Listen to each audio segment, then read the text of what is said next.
much. Can you hear me well? Yeah. All right.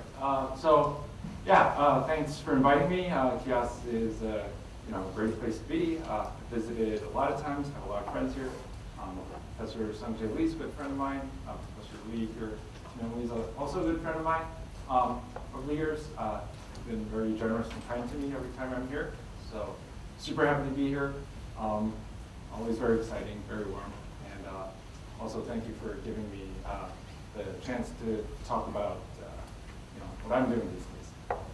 So today I'm going to talk about some examples where kind of physical approaches have been successful in AI research. As Professor Sanjay Lee told you, my background is in string theory and physics. I moved into AI, and I feel there's a huge opportunity for people with a scientific background to make non-trivial contributions to the field of AI. That's very, very hot these days, obviously. But I think there are legitimate, interesting problems. So I'm going to talk about some of them today. So advances in deep neural network design and training have led to very remarkable progress over the last, I want to say, 8 years, starting from 2012, in things like image recognition, speech recognition, and natural language processing, and more things. And these advances have helped, these advances have contributed to these abilities for machines in the last few years. So now a machine can reliably, quote unquote, reliably with some caveats, tell numbers apart, tell cats and dogs apart from each other, translate, listen to you, and transcribe, and so forth. So while there have been pretty amazing advances in the field, it's fair to say that a scientific understanding of neural networks is still at an unsatisfactory level. Oh, let me just get rid of that hand sign there. Very, okay. Yeah, there you go. So it's fair to say that scientific understanding of neural networks is still at an unsatisfactory level. So let me try to explain. So for example, we don't fully understand why bigger neural networks, which have more parameters, have better generalization properties than smaller. Right? So you can think of a neural network, I'll get into the details, as some big kind of function with a lot of parameters in it that gives you some kind of result. And you would think, sensibly, if the function has more and more parameters, it should overfit, right, to something it's seen before and perhaps perform worse on things that it hasn't seen before. Right? But it turns out that so one would expect bigger models have more parameters and should overfit more, but in practice, what tends to happen is that the bigger models actually perform better than smaller models in general. And there's not a really satisfactory level of understanding. So here's another very practical example that can potentially make companies a lot of money. So given some tasks, say some image recognition on a data set, I want to look at numbers, letters, and read it with a machine, and say two neural networks, A and B. We don't have a good way of telling which network would do better without actually training the network and testing. So unless I do the entire work of training the network and actually getting to the bottom of it, I don't know beforehand which network would do better. So on the other hand, neural networks are interesting physical systems that are ripe for systematic study. So there exists a complete mathematical definition of the system. Every system we make, so we know mathematically what it is. And theorists can run their own experiments and produce their own empirical data. So if you know how to code, you can define a neural network mathematically, then you code it up on your computer, and then you can run it and see how it does. So this is, I kind of often compare this to Fermi-era high-energy physics. You don't have to rely on an experimentalist and the competence of the experimentalist to run your experiments for you. You can just run your own experiments for yourself and do your own research. So it's a very exciting era for this kind of research. So today I'll review some basic definitions needed to understand neural networks and how they're trained. And we'll go over 2 examples where physics-based approaches have resulted in practical impact in the field. So actually, tangible results that have been helpful to people training networks. So if we have more time, excuse me, I will give an overview of interesting research topics and potential directions of research. So there's a disclaimer. So most of the research I'll be presenting today is done by other people. So I strongly encourage the audience to read the original work, which I will provide pointers to throughout the talk. So I have archive numbers. If I can, I'll post the slides somewhere. There's somewhere to post it. You should check it out.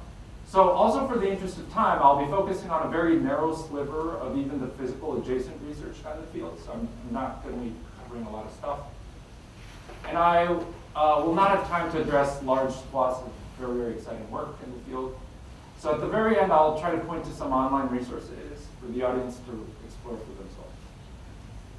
All right, and it's a colloquium. I've targeted this talk for undergraduates. So if you don't understand, it's normal. You should stop me asking questions. Right? Okay, cool. So let's go over some basics. So today I'll be talking about the basic, essentially the most basic setting, which is an image recognition task.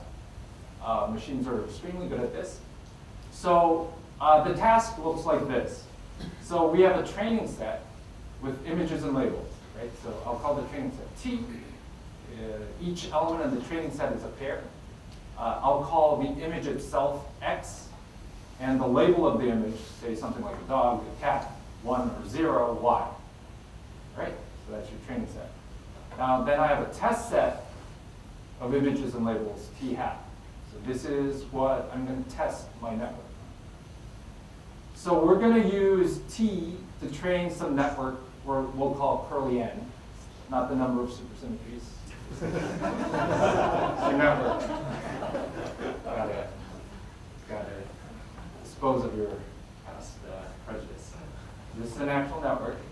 So that, so I'm going to use T to train N, and then I'm going to measure the performance of the network on this test set.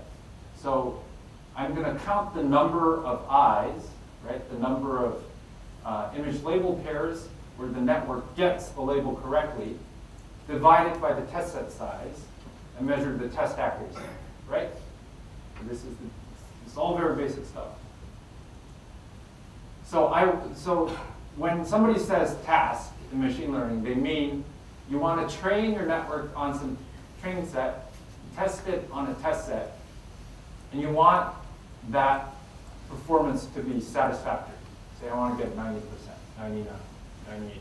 Satisfactory depends on the consumer or the researcher's case. All right, so here's an example. So there's a data set called MNIST, and these are handwritten digits. Your X's are concatenated pixel values of an image.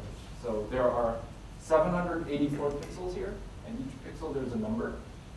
And you just concatenate the numbers and get one big vector, right? That's your X, that's your image. And your label for this image is 9. So this is very basic stuff. So now let's get into the network, or curly N. So today I'm going to talk about multilayer perceptrons. Multilayer perceptrons are fully connected networks, are the harmonic oscillators of neural networks. So you should like them if you're a physicist. MLPs are feed-forward networks, which means that an input is processed through consecutive layers to yield an output. Right? So let's see. So first, you have an input image, right, or 9 at the 0th layer. So I have 784 float numbers, real numbers here. Right? That's my image. And then what happens is a consecutive transformations are applied to this X. All right? So so at layer L, the following happens. So I multiply the previous layer's output by some matrix, okay? Some n by n matrix. And then I add some bias. And I produce what is called a pre-activation. This is a pre-activation, Z. And then, to this pre-activation, I apply some nonlinear function to produce the output of that layer. All right? Is this clear? It's just very basic stuff. So I just apply, so at each layer, I apply matrix, add a vector, and then apply a nonlinear function to that, and go over and over again. Okay. So if I have 10 layers, I do this 10 times, so forth. So so all the parameters of the network are in this W and V. So I'll write them as theta alpha. And then there's a choice of nonlinear function. So ReLU here is, what this is a piecewise linear function that's 0, below 0, and linear above 0. Today I'm just going to think about the case that this theta is a tangent function. And NL is the width at layer L, which is essentially the dimension of this Z. Okay. So I'll be calling NL the width. It's the dimension of this vector. Okay? As simple as it gets. It's all to it. This is all we're going to care about today. Does anybody have any questions? Okay, this is it. It's like most of the math. Yeah, please. Can this function phi have its own parameter? Right, that is possible. I'm not going to talk about it today. Yeah. But yes, people use very complicated functions, or you can imagine like this having parameters in training that too, but not today. Please. Are there any constraints with this function phi and synthetic phi? That's a good question. No. So like at this point, it's a very so there are studies of which function's better, and that's like a legitimate study. Yes. Please. Does the phi, is it all equal for each L? Yeah, that's a good question. Typically, yes. So you can imagine it being different. There are tons of engineering choices you can make. Usually, it's just one. Cool, awesome. Let's go on to the next. Great. So so after applying this whatever number of times, at the final layer, L, which at the final layer, which we'll call capital L, these Z, L, I are interpreted as logits for labels. So what you mean by logits is that they represent some probability for label I. So the probability of the image to have label I is computed from these ZLs in this particular way. Okay? Make sense? Yeah. Excuse me. So do you always show the labels fixed? Not always, but today I will. Actually, that's a very good question. So in general, networks are better at predicting discrete labels than continuous numbers. It's just an empirical fact. Somebody here should figure out why. So the width of the final layer, which we'll call N capital L, should match the number of labels. So the network prediction is then given by, or curly Nx, is the argmax I, which means the label I for which the probability is maximal. Right? That's how it tells you whether an image is right. So you know everything about fully connected networks now. You can code up their own thing and have to work. But not yet, because you have to know how to train them. So you define, so to train these networks, so you have to find a network that for which Nx gives you a good result, right? So you define a loss function for a given sample pair, xy, that you want to minimize during training. So today we'll stick to this, Lxy equals minus log Py of x, right? So when is this maximized? When is this minimized? This is minimized when Py equals 1, right? Pyx is obviously ranged from 0 to 1, so if you want to minimize this, you want to make Pyx equals 1, right? So when the network says the probability of image x to have label as 1, right? So that's your loss function. Okay, so let's now get to training. So if you start with any old network, it's not going to give you, predict the correct label for your images, so you've got to train the network. And the networks are trained by some variant of stochastic gradient descent. So let me explain what that means. So typically what happens is if you have a big training set, for example, MNIST has 50,000 samples, you split it into mini batches of size b, say 500 batches of 100 samples. So for each mini batch, the parameters are updated by this rule, by gradient descent. But you don't do gradient descent on the entire data set. What you do is you take these mini batches, compute the loss of that mini batch, right? And try to minimize this loss, okay? So you divide it. So typically what happens, you have 50,000 samples. You divide it, say, into 500 batches of 100 samples. For each 100 sample, you feed in the 500 batches one by one, and each time you feed one in, you update your parameters using this rule. It's all simple. This is all very easy now, right? Much easier than. Do you randomly choose or? Yes. So it's better to randomly. Actually, there is a whole field called active learning that wants to select batches maximally efficiently. So, yeah, I don't want to get into it, but you can study like which order of feeding this is best, but typically you just randomly feed them over and over again. All right. So we're almost done. We're almost done. The last element is you need to, since you're going to do gradient descent like this, anybody who's trained a neural network knows this, you have to start somewhere to do the gradient descent. You have to initialize the parameters. And actually, it turns out initialization is very, very important for the performance of the network. So you need to initialize the parameters before training. We will use this initialization scheme.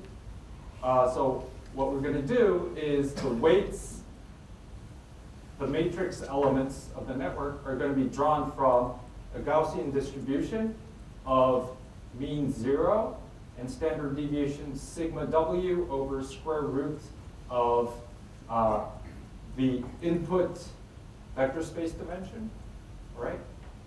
And B will be drawn from a normal distribution of some uniform standard deviation sigma b. Make sense? So for simplicity today, we'll assume that all the widths, so all the dimensions of the vector spaces in between in the network are the same, and we'll call it n.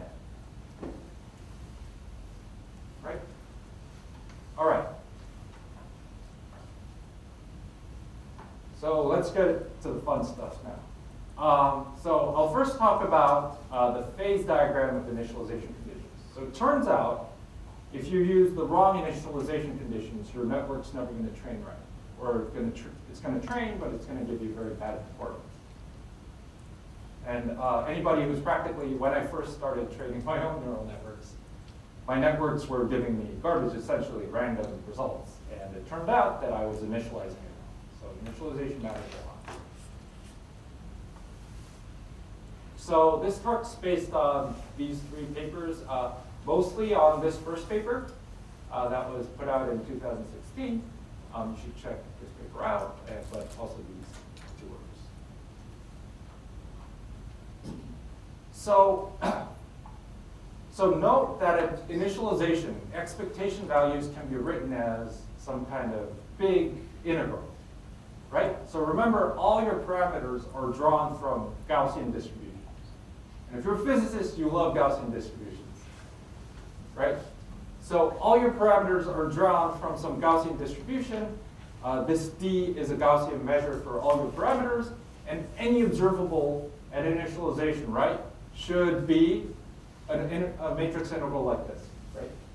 So anything like test set performance, training set performance, test set loss, training set accuracy, anything is a matrix integral. Now, this paper by Lee and Bari showed that something amazing happens. When n goes to infinity, physicists love when n goes to infinity, right? We all love it. So when n goes to infinity, a simplification occurs. So at fixed depth L, okay? So now before I used L to denote like any depth, but let's fix the depth L. At a given fixed depth, any observable constructed from this z, I called it fz, can be computed from a Gaussian integral. That's it. It's a Gaussian integral. It's pretty amazing, right? Like, so at initialization, you don't have to do this complicated measure of all the parameters. It turns out your expectation values can be computed from a Gaussian integral of just the z's, of the pre-activation. Now, the crux of the Gaussian integral is the Gaussian kernel M, right? And the M is a matrix only dependent on the inputs, the depth, and the initialization variables sigma W and sigma B. So I used large N here to denote, bold N to denote the training set size. So I won't go into the details of this, but it turns out the Gaussian kernel, the inverse of your M here, of your M here, the Gaussian kernel satisfies a recursion relation. So this kernel, the kernel of the Lth layer, L plus 1th layer, can be recursively computed from the kernel of the Lth layer in the following manner. Okay, this is. Now anybody that sees this should say renormalization group, right? Because you're seeing this. This is exactly like course grading, where the renormalization scale is the depth looks like the renormalization scale. Anybody that sees this should say renormalization group and fixed point. And that's what these guys thought. So again, this is familiar territory for physicists, so we can use tools and intuition used for studying RG flows. So let's look at this again. So you first find that the expectation value for the L plus 1 pre-activation can be computed from the expectation value of the Lth one. So if you denote the variance VL plus 1 if you denote the variance to be VL plus 1 of the value of a hidden unit at depth L, you see that VL plus 1 is related to VL by this recursive relation, where this curly DZ is just a Gaussian measure. Okay? Very simple. So once you see this, again, you should think fixed point, right? So note that the fixed point value of V, which we call V star, only depends on sigma B and sigma W, right? It doesn't care about anything else. So in fact, the fixed point equations of the variance and the covariance and correlation are independent of the input, right? So they all look like something like this. Like, it doesn't care about, like, okay, so this should alarm you, right? Because if you have a very, very deep network, these numbers are going to go to the fixed point value, right? And then the fixed point value doesn't care about the input. But your network should care about the input, right? Your network should look at the input and tell you if it's a 9 or a 0. What this is telling you is the fixed point, for a very, very deep network, your network will not know if your input is a 0 or a 1, right? So we'll deal with this a little later, but let's restrict our attention to the case when this nonlinearity is a pinch. So careful study of this aforementioned dynamical RG system, right, shows that for deep networks, there exists two phases of the dynamics of the information propagation. So if you look at the fixed point, equations and change your sigma W and sigma B, you find that there exists two phases of the dynamics of the information propagation depending on the value, on the fixed point value of C star, right? So let's recall this again. My covariance is large C star. The fixed point value of the correlation, which is this divided by this, is C star. Okay? So there's one phase called the ordered phase. And the fixed point value of C star is 1 in the ordered phase. So what does it mean when correlation is 1? It means everybody's lined up, right? All the vectors in the final layer are going to be lined up. So this is just no information is being extracted from the input. Anything you put in, the same vector is going to be stored. So in the ordered phase, C star equals 1 is the unique attractive fixed point. So C star equals 1 implies perfect correlation. So all pre-activations of all inputs asymptotically line up and converge to the same vector. Okay? So in the chaotic phase, a new fixed point, so C star equals 1 is still a fixed point, but it becomes repulsive, and a new attractive fixed point develops. So you have essentially random vectors with a constant correlation with each other. So still, you should, in the back of your mind, you should still be worried. All these fixed points, they don't care about the input. What's happening? Why is the network working? So we'll get there. But so here's a diagram. This figure is taken from this paper by Sam Schoenholz et al. For these values of the matrix initialization and the bias initialization, there's this ordered phase and chaotic phase. Okay, here's the phase boundary. And once you see the phase boundary, you probably guess the answer to the question I asked before. So the phase boundary displays critical behavior, by which we know the following. The correlation of the pre-activations at depth L have asymptotic scaling, this asymptotic scaling behavior. So as you go deeper and deeper and deeper, you approach the fixed point value in this exponential fashion, right? With this depth scale. Okay? So you can compute the depth scale, it's some integral here, but the lesson is that there's an exponential convergence to the fixed point value with a depth scale psi c. But we know at phase boundaries, you have this critical behavior where this can diverge, and that's what exactly happens. So at the phase boundary, the depth scale diverges, which implies that the propagation depth of input information becomes infinite, right? So far from the phase boundary, when this is finite, all your vectors just line up exponentially fast, right? So all your vectors are lining up exponentially, and the information is being swamped exponentially fast. But at the phase boundary, since this becomes 0, the information propagates infinitely deeply. And thus, what do you say? Yes, that's where we want training to happen, right? Where information propagates infinite. That's where you want training to happen. So here's a figure also taken from the same paper where we take a fixed value of sigma b. Okay, sigma b, remember the phase diagram? There was a sigma b and sigma w. We fix the sigma b and change this sigma w over, and we see some crossover from the ordered to chaotic phase, okay? So as you cross over from the ordered to chaotic phase, you see that this psi c is your correlation length. The information propagation depth becomes infinite and then comes down again, right? And you see this is the depth of your layer. And this is essentially, so each point, okay, I should explain this picture better. So each point is a neural network initialized with this value, and that has depth L, all right? So this is a network here is a 100-layer network that's initialized with sigma W equals this value, okay?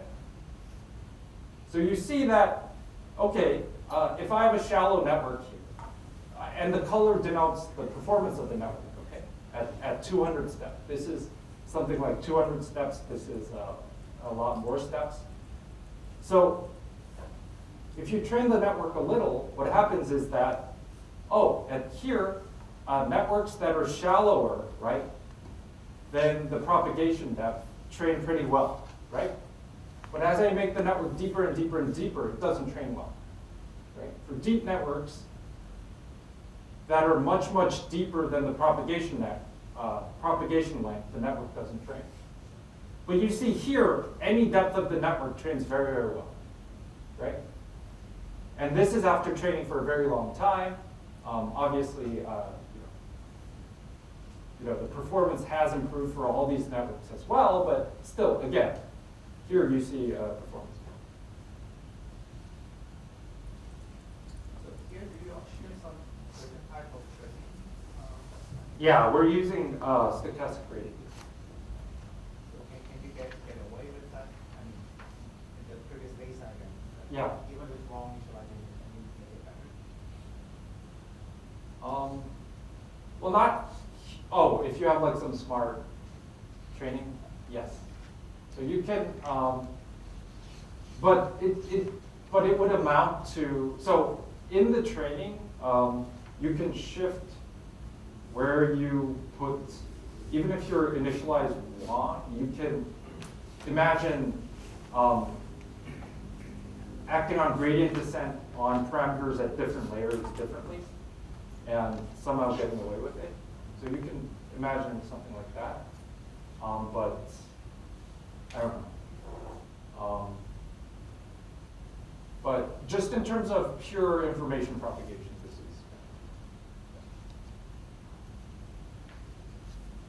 Yeah, I don't know if it answered. Yeah, I have a question. Sure. I was worried for the first time, and because as I remember, we were talking about the every dimension of each layer is ether, right? What was that? Every dimension of each layer is close to infinite. So this is a large n limit. Yes, then I was worrying for the first time about that. There should be an effective number of n that we can say that it's an infinite. That's right. We can actually make the actual network to have the infinite Yeah. size of synapses. I mean, Right. each point. With. Yeah, each infinite width. So is it computational enough number? Okay, that is a great question. So the cool thing is, any practical network we deal with, the infinite width limit is a very, very good approximation. So for example, typically these networks have width like 500 something. It does very, very well, these approximations do. So that's the cool thing again. You want to do SUN gauge theory, we're stuck at 3, is the biggest. Here, the practical neural networks you use are in the regime where these large n limits are valid. That's a very good question. Okay, so, sorry. So this is an aside. So also, there's an inverse to this. So you can compute the expectation of the gradients with respect to the pre-activations. So this is, and they also have an associated depth scale psi gradient, like this. So what happens is that there's some gradient size at the top layer, this is the other way. And then as you go lower and lower in layers, your gradients either increase or decrease according to this exponential rule. And the cool thing is, in the ordered phase, the earlier gradients vanish, and the gradients in the lower layers become very, very big, and your network becomes very chaotic. In the chaotic phase, the earlier, sorry. It's the other way. So in the ordered phase, the earlier gradients vanish. So what happens is the network doesn't train enough. It's not training enough. Whereas in the chaotic phase, the earlier gradients explode, and there's just too much noise for it to train correctly. So at the phase boundary, the gradient, the size of the gradient propagates more or less uniformly through the network. It trains, kind of trains optimally. So this is an example where intuitions from statistical physics really helped initialization. So practically, so the conclusion of this part of the talk is that one should initialize at the phase boundary to train deep networks effectively. So there's this really cute paper. Okay. I think this number's wrong.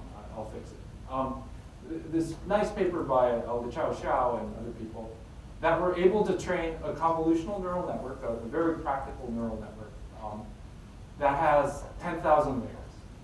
And people up to this point, there was, it's a very empirical field. People didn't think training extremely deep networks was practically possible. But you initialize very smartly, and train very, very deep. Right? Cool. So that's kind of one way that physicists have physical intuitions really gave you something, had a practical impact. All right. Next part of the talk, I'll talk. Are there any questions? Before I go on? Please. So finding appropriate initial conditions, is it related with escaping from the local extremum and finding the global extremum? Right. Yeah, that's a very, very good question. No, that doesn't have to do. So actually, this part's going to think about good local extrema. The initialization conditions are more about effective training and signal propagation in the network. What I didn't get is that how is the use of such gradient descent and Gaussian measures motivated by physics? So how is the use motivated, is the question, or? Yes, so basically. Oh, I see. So why do people initialize this way? And that's a good question. So there's some history with this. Gradient descent actually, it was just a practical choice. So back when people started doing machine learning in the 90s, or that people tried to train these things, people actually did want to do full batch. So they wanted to train on the entire training set. But practically, you can't. So they chopped up your training set into smaller mini batches and used that. So that's kind of the origin. I'm going to talk about actually why that's better than using the full batch. But that has some historical reason for doing that. The initialization conditions actually, we should give, I don't have the paper here, but there were earlier works that pointed out kind of good initialization conditions, but they weren't studied in this level of detail. But there were empirically reasons to think why certain initial conditions are better than others. But so I want to say 2016, 17, there was a lot of work on very, very good initialization conditions that have been systematically carried out by people with physics backgrounds, and they've added a lot to the network. But before this, people had some way of, kind of heuristic way of determining good initialization. Any more questions? Please. In the phase diagram figure, Right. you can see that large sigma W is chaotic behavior and large sigma B behavior is ordered. Yeah. Is there any intuitive explanation why that happens? Right, so kind of the sigma B part is slightly intuitive. It's essentially because, let me go to the definitions here. I have to go back. Oh, okay. So if this is very big, right? If you initialize this to be dwarf this part, right? Everybody's going to have essentially just the same value, right? So that's kind of where the ordered phase comes from. And Yeah, it's essentially the intuition between which term is bigger. Does that make sense? Yeah. Cool. Any other questions? Cool. So let's move on to stochastic gradient descent.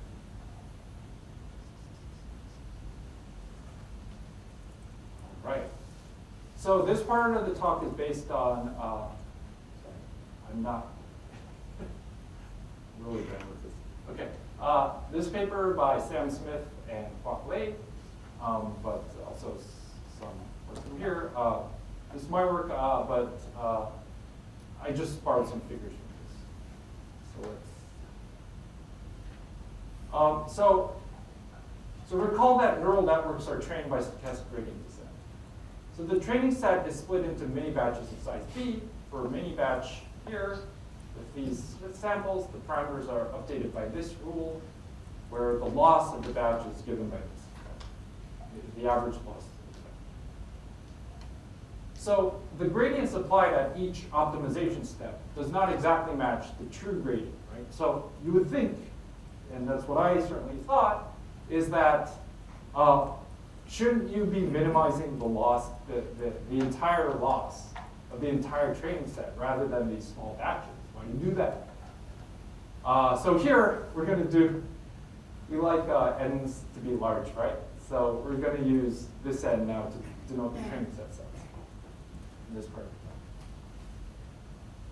So actually, stochastic gradient descent where the batch size is smaller than n introduces noise to the gradient descent, right? So each gradient here is not exactly the gradient given acting on this true gradient, right? This true loss, right?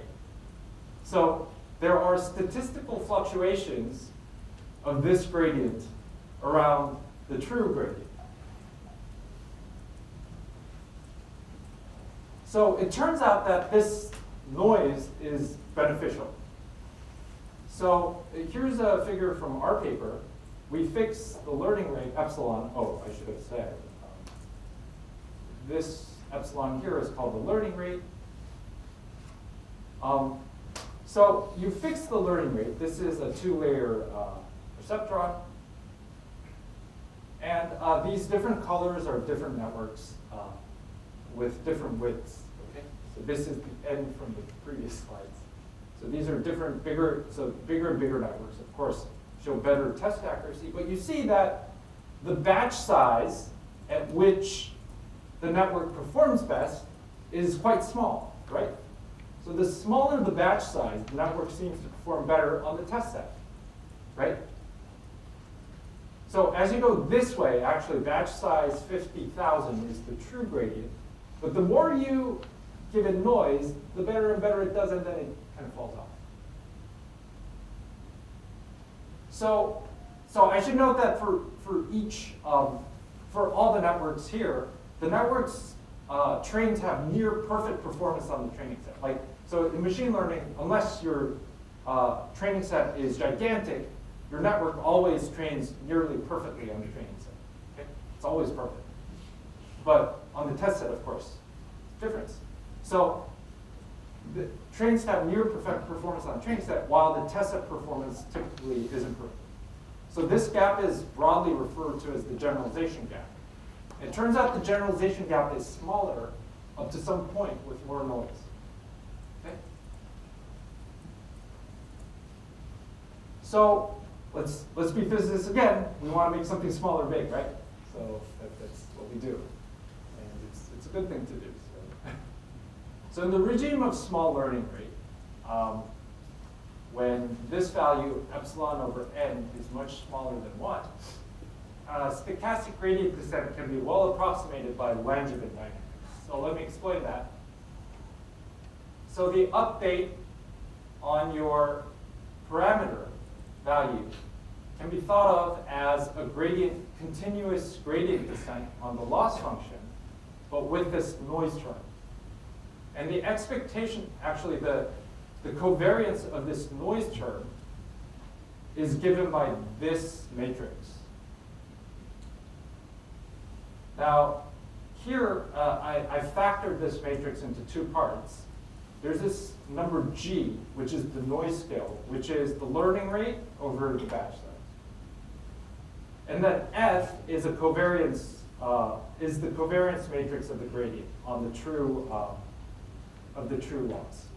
So here, you take this matrix element here is computed by taking the gradient of the loss of each sample and subtracting the true gradient, sorry, the true loss, and taking the covariance matrix of that gradient. Okay? So again, this update rule can be written in the continuous limit as this, where the covariance of this noise term is given by this. Now, if you see this, you're statistical physicist, you go, aha, because we know how to deal with this. For example, I've seen a lecture note from Professor No in 2017 at this winter camp that precisely deals with this problem. Yeah. So what we know is that the probability, so we know that this this evolution is not deterministic because it has this stochastic term.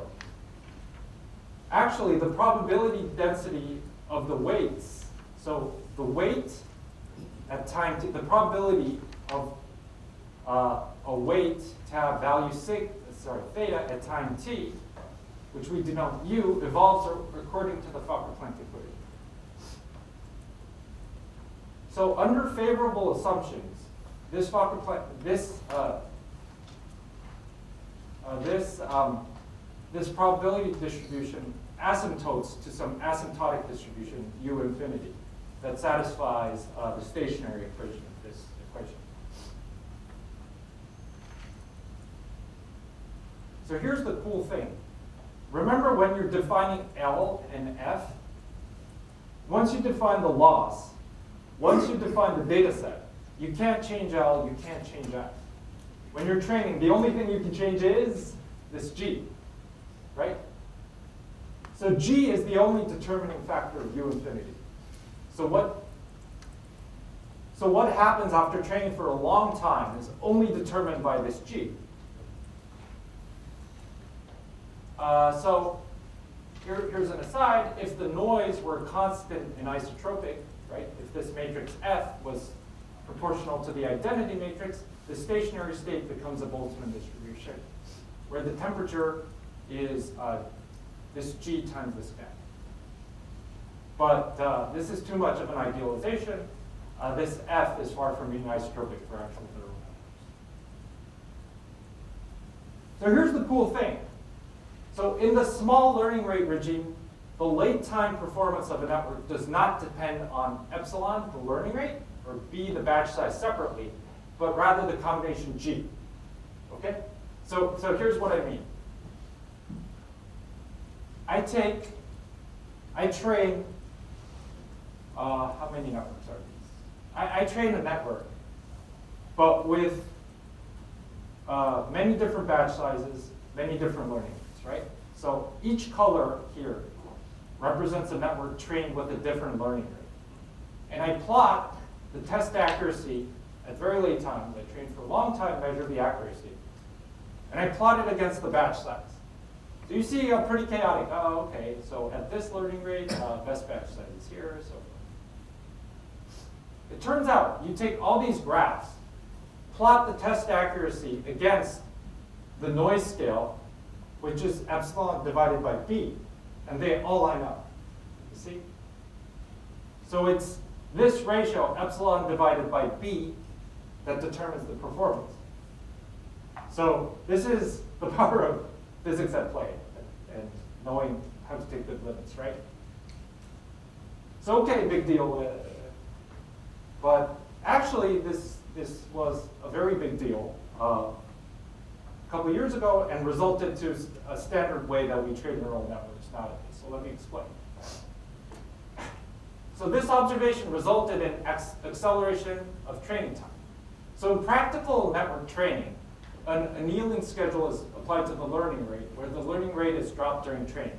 So we take a network, and actually the epsilon, the learning rate that I've shown you before, is not kept constant. What typically we do when we train is we start at a very high learning rate, give it a lot of noise, jiggle it around, and then we drop the learning rate a little, drop it a little, and drop it a little, anneal it to give the final neural net performance.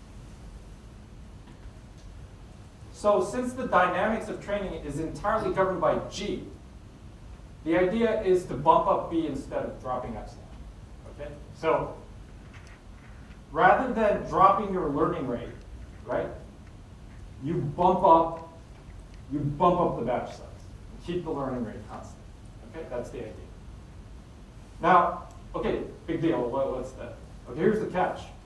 So since your time step is proportional to the learning rate, training at larger epsilon, larger learning rate, means less training steps. Okay? So before, if I had to drop the learning rate down to half, right, and train for 100 steps, now what I can do is keep the learning rate constant, but train for 50 steps. Train for less steps, but bump up the batch size.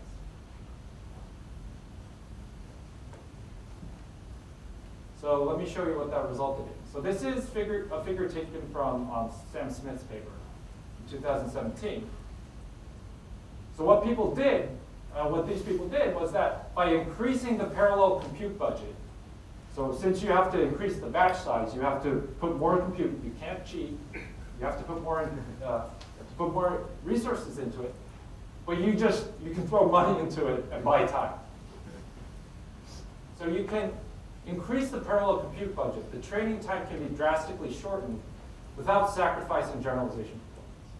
So if you see here, here's where you're bumping the learning rate before, right? So if you bump the learning rate, you got to train this much. Sorry, you got to drop the learning rate here, train this much, drop it here. Now you're bumping up the batch size. You have the same learning rate. You train for less. You can train for less and then drop it. Sorry, bump up the batch size again. So you see, there is roughly, half or 30% of the time in training. Why stop there? Bump up the entire learning rate by a factor of 5 and make the batch size larger by a factor of 5, and you get down here, right? 1/10 of the training time. So if you go on Google Cloud or look at all these fancy networks that train on these giant image databases, they say, oh, we can train so-and-so network on so-and-so task in 30 minutes, 10 minutes, 5 minutes. It's all based on this kind of technology. So a simple observation that in the limit that the learning rate is small, the thing that matters is the ratio between the learning rate and the batch size. People were able to not re-fine-tune everything to get this result. They were able to use the simple scaling law to efficiently train networks very fast. All right, so I think I talked went much faster than I thought it would. That's all for the prepared material, well, on the very detailed material. I'm going to move on to further work and interesting directions. Before I go there, does anybody have any questions? Please. Last slide one before, what is the momentum coefficient? Oh, right, okay, so, yeah, so here they actually use a variant of stochastic gradient descent called stochastic gradient descent with momentum. And with momentum, you have some additional parameters in the equation. But I won't get into that. Any other questions? I strongly encourage, so if there's somewhere to put up the slides, I'll put them up. You should read the original papers. All the references they're very well written. They're not 50 pages. All these papers are 4 to 5 pages long. They're all organized. They're submitted to conferences, so they're very reader friendly. So you should check them out. Any more questions? All right. So let's go into kind of more kind of current work and some interesting directions I'm thinking about. So About initialization conditions, the spectrum of the input-output Jacobian and good initialization conditions have been studied many different places. This is a very nice paper by Jeffrey Pennington and friends.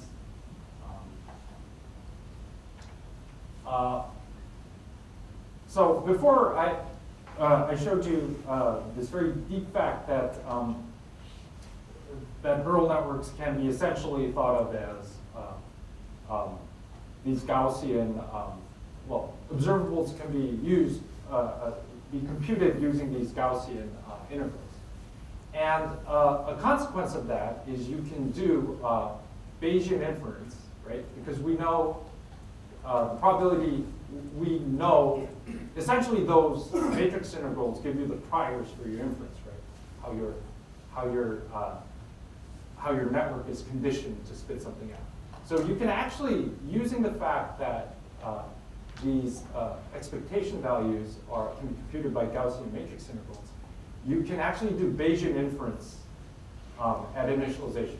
So you can ask, if I take a random network from these random initialization conditions and assume that they perform perfectly on my training set, what would its performance be on my test set, right? So you can compute things like that. And using that, people were able to,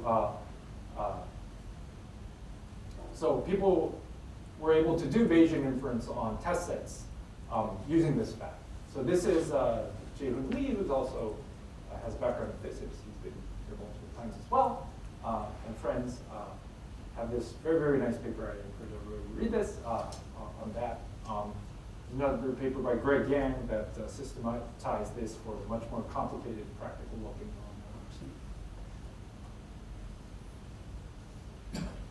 another cool thing is that in the wide limit, it turns out that the training dynamics of these networks are very simple.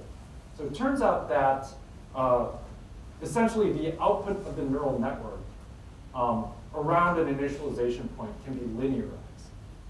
So the output function can be, a linear approximation to the output function is a pretty good approximation to the output of the neural network. So using this, people were able to essentially completely describe the training dynamics of very, very wide networks. So in some sense, you can train these, you know how a very wide network will train without even training the network. So this generated a lot of excitement, and the paper that put this out is this paper, the neural tangent kernel paper. These folks, there's some follow-up papers. Actually, this paper might be accessible to some high energy people. Ethan Dyer and Guy Gurari are all from the high energy community, and they explain why this is the case using essentially Feynman diagrams in the large N expansion. So this is a pretty interesting paper. So a little bit more words on the small learning rate regime and stochastic gradient descent. So Shohei Ida, who also has background in physics, was able to derive some fluctuation dissipation relations of stochastic gradient descent. And by deriving this, he was able to tell when you train a neural network, you don't know if the network has really stabilized or come to some kind of equilibrium while it's training. And he set out some very good measures to tell if a neural network has reached some kind of equilibrium during its training. So this is very, I think it's really cool work. So here's some like kind of follow-up works on things we talked about today. Here's a couple of topics that I think are interesting. So the bulk of the research in the field, including mine and my research as well, focuses on making network performance better. So we propose some kind of stats. So the number of papers carrying out systematic scientific studies of neural network behavior is relatively small. So while the immediate reward for such studies might be small, I think the accumulation of such efforts would benefit the field long term. Another big theme in kind of current research is data augmentation. So, okay, so recently, a lot of performance gains in networks have resulted from data augmentation of one form or another. So what I mean by data augmentation is that when a network is being trained, it's trained by feeding augmented data, where the data is obscured or distorted. For example, I feed it some picture of a cat, but I block out big blocks of the picture. I twist it, turn it, and so forth. And it turns out feeding it corrupted data actually helps the network learn better. So for example, in cutout, small boxes of the image are cut out before the image is fed into the network. Color distortions, rotations, translations are applied. But currently, data augmentation is applied in a very ad hoc fashion. A collection of useful augmentations are assembled by a researcher. And then in the best case scenario, there's some systematic method of selecting which combinations of these distortions you want to use.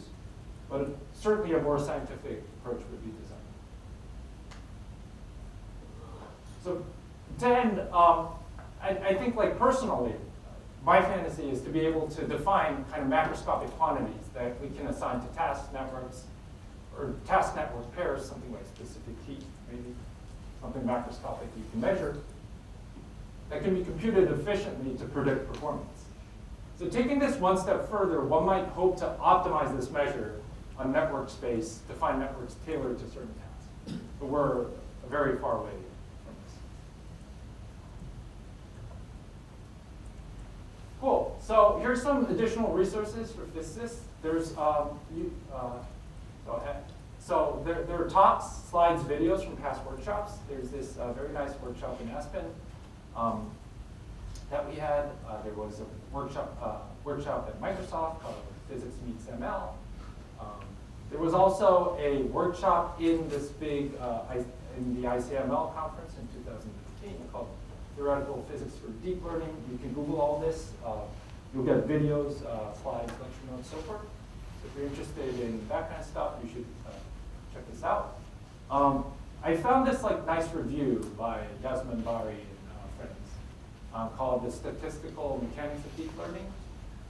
You should check this out if you're interested. So these are kind of more physicist-tailored references, but certainly it's something to look at if you're interested. So thank you very much.